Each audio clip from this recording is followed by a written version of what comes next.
માંગરોળ તાલુકા grant in add શાળાના કર્મચારીઓની ધિરાણ અને ગ્રાહક સહકારી મંડળીની ચોથી વાર્ષિક સાધારણ સભા શ્રી એલબી શાહ વિનય વિદ્યા મંદિર કંટવા ખાતે કેળવણી મંડળના મંત્રી શ્રી બળવંતસિંહ જાદવના અધ્યક્ષસ્થાને યોજાઈ હતી.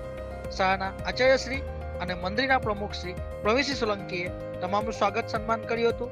મંત્રી શ્રી સલીમ વલી પટેલે હિસાબ રજૂ કરતા ડિવિડન્ડ પેટે 15% તથા બચત પર વ્યાજ 4.75% ચૂકવવાની જાહેરાત કરી હતી, જેને તમામ સભ્યોએ સર્વાનુમતે મંજૂરી આપી હતી. ઉપપ્રમુખ શ્રી દીપકભાઈ ચૌધરીએ પ્રાસંગિક પ્રવચન કર્યું હતું. સહમંત્રી હરદીપસિંહ ડુમસિયાએ સોસાયટીના કાર્યોની સમીક્ષા કરી જૂથ વીમા યોજના વિશે જાણકારી આપી હતી. રઈસ સાહેબે ઉપસ્થિત સર્વે સભાસદ મિત્રોનો આભાર વ્યક્ત કરી આભાર વિધિ કરી હતી. કાર્યક્રમનું સંચાલન શ્રીમતી એમ કે રીબડિયાએ કર્યું હતું. તમામ સ્ટાફ મિત્રોએ કાર્યક્રમને સફળ બનાવવા માટે ઉત્સાહપૂર્વક સાથ આપ્યો હતો. અંતે રાષ્ટ્રગીતનું ગાન કરી સમાપન કરવામાં આવેલ.